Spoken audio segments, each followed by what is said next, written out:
தேவனே, இன்று என்னை உருமாற்றும். பிப்ரவரி மாதம் 8ஆம் தேதி. மாந்திரீகங்களின் மேல் வல்லமை. என்னாகமம் 23:23.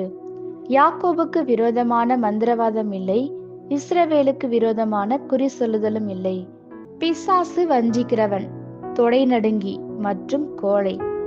சாத்தானின் ஒரு முதுகெலும்பற்ற செயல்தான் இந்த மாந்திரீகம். இதற்கு பயன்படுத்தப்படும் வார்த்தையின் அர்த்தம் மறைவானது.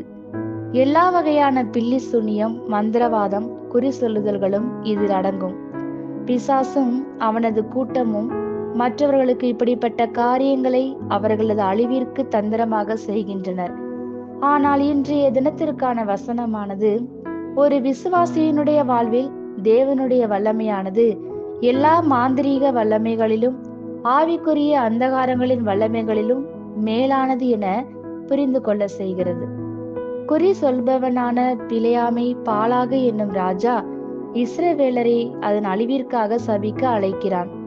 பிலேயாம் சபிக்க வந்தபோது தேவன் அவனை கட்டுப்படுத்தி சாபத்தை பெரிய ஆசீர்வாதமாக மாற்றினார்.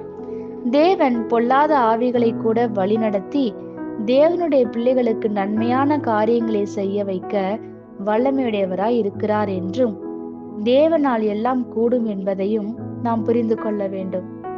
மந்திரவாதம் மற்றும் குறி சொல்லுதல் போன்ற காரியங்களை குறித்து அஞ்சாதீர்கள். இயேசு லூக்கா 10:19 எதிரியின் எல்லா வல்லமைகளின் மேலும் நமக்கு அதிகாரம் கொடுத்துள்ளதாகவும், ஒன்றும் எவ்விதத்திலும் நம்மை சேதப்படுத்தாது என்றும் கூறியுள்ளார். நினைவு கொள்ளுங்கள், பிசாசுக்கு வல்லமை மாத்திரம்தான் உண்டு, நமக்கு பிசாசின் வல்லமையின் மேல் அதிகாரம் உண்டு. ஆளுகை வரிசையில் அதிகாரம் என்பது வல்லமைக்கு மேலேயே வரும். இராணுவத்திலே துப்பாக்கிகளையும் வெடிகுண்டுகளையும் சுமக்கிற போர் வீரர்கள் உண்டு. ஆனால் அவர்கள் மேல் அதிகாரம் உள்ளவர்களிடமிருந்து அவர்களுக்கு கட்டளை வந்தால் ஒழிய அவர்கள் அவற்றை பயன்படுத்த முடியாது. நமக்கு சாத்தானின் மீது அதிகாரம் உண்டு. நமக்கு எதிராக உருவாக்கப்படும் எந்த ஆயுதமும் வாய்க்காதே போகும். தகப்பனே, உமக்குள் எனக்கு இருக்கும் பெரிதான பாதுகாப்பிற்காக உமக்கு நன்றி. ஆமேன்.